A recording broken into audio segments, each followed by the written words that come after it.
Hey, so suppose we want to now add or subtract two fractions, but the denominators aren't the same. Well, this is a little tricky because we only know how to add and subtract fractions when we have the same denominator. So how do we proceed? Well, we convert our question into a question that we can answer, which in this case is to convert the fractions into equivalent fractions that have the same denominator.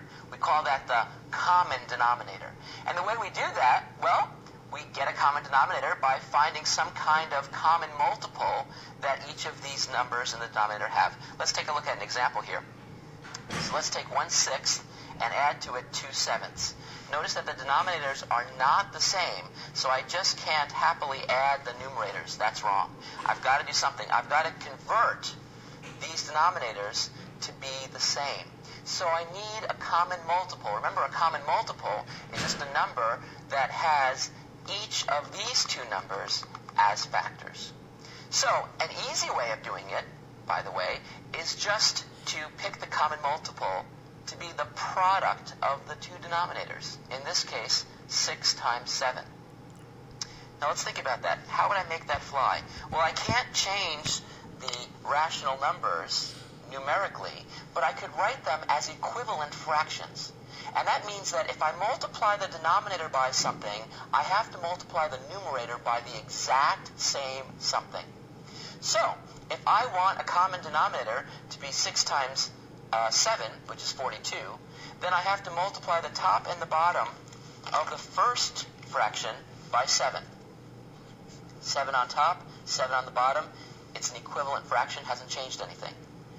To make this fraction have a 42 on the bottom, I have to multiply the top by 6 and the bottom by 6. Doesn't change anything. But now, check out what I've got. I've got 7 times 1, which is 7 over 42, plus 12 over 42.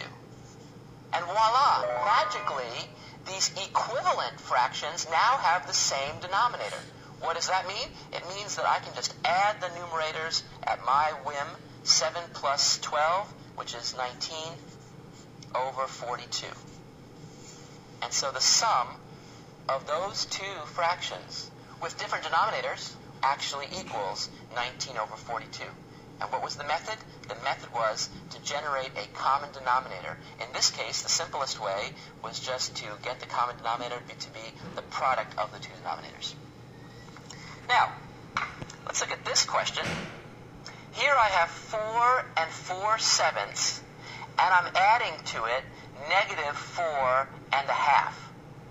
Well, I see two mixed numbers, so the first thing I should do is to convert them into improper fractions, and that's going to allow me to add them up. So, here we go. Converting to improper fractions, not a big deal. What do? I take this 4, the whole number part, multiply it by this denominator, 7, and so then I add to it the 4 here.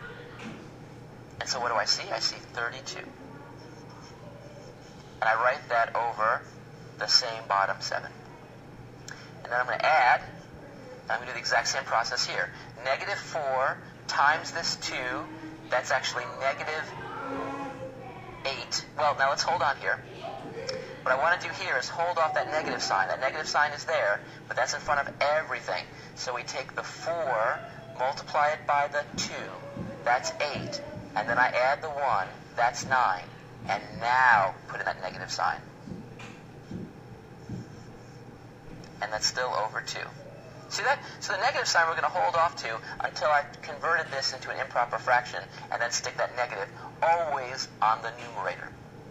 Great. Well, now I've got two fractions, but unfortunately the denominators aren't quite the same, so I need to multiply the top and the bottom of this fraction by some number, and the top and the bottom of this fraction by some number, so the denominators will be the same. Again, I'm looking for a common multiple. We could look for, in fact, the least common multiple, which is the smallest positive number that has both 7 and 2 as a factor. And in this case, that least common multiple is 14. So, what do I have to multiply 7 by to make it 14? Well, 2. But if I multiply the bottom by 2, I have to multiply the top by 2. What do I have to multiply the denominator here by to make it 14? I've got to multiply it by 7, and that forces me to multiply the numerator by 7. And so now I'm converting this, but I'm converting this to an equivalent system here of two fractions. So 2 times 32 is 64 over 14, plus negative 9 times 7 is negative 63 over 14. And look, the denominators are the same by design, and so now we can just add the tops, add the numerators. 64 plus negative 63 is simply 1, and that's over the common bottom 14. So this equals 1/14. That's the answer. Neat. So there's no problem, even when we have mixed numbers, we first just convert them. We convert them to be improper fractions, and then we find a common denominator by finding a common multiple, maybe the least common multiple if you want, but always the product of the two denominators will be a multiple, a common multiple that will always work. Neat stuff. Tricky, tricky, tricky, but not hard.